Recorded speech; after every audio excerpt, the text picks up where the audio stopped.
Sa loob ng 3 araw, dire-diretsong buhos ng ulan ang naramdaman sa Baguio City.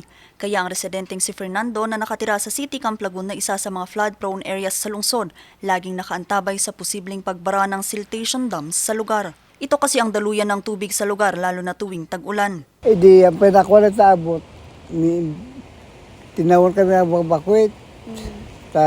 Aglayos nga, basta nung nagtulog, aglayosan, agbakwit kami. May natantiman.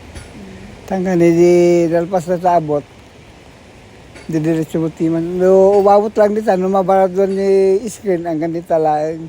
Sa monitoring ng barangay, mayroon pa rin silang mga nakukuhang basura kahit matagal na nilang panawagan sa publiko na huwag magtapon sa mga kanal o sa ilog. Usually, ang minomonitor namin doon is not the water, yung mga galing sa kanal natin.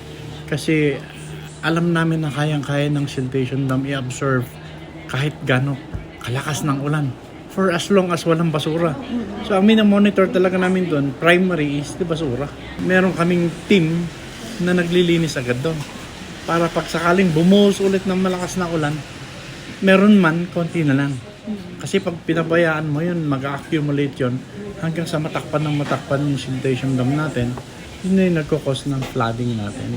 Regular na binabantayan natin, may personnel tayong pumupunta doon. At the same time, may monitoring naman tayo dito sa opisina. So nakikita naman natin, malinis naman.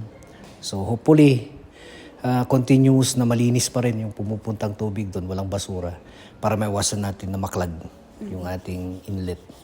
Samantala, isang puno naman ang natumba kahapon sa Barangay Queen of Angels, Lourdes proper, mag-alas 7 ng gabi kahapon September 3. Yun lang naman yung na-record natin.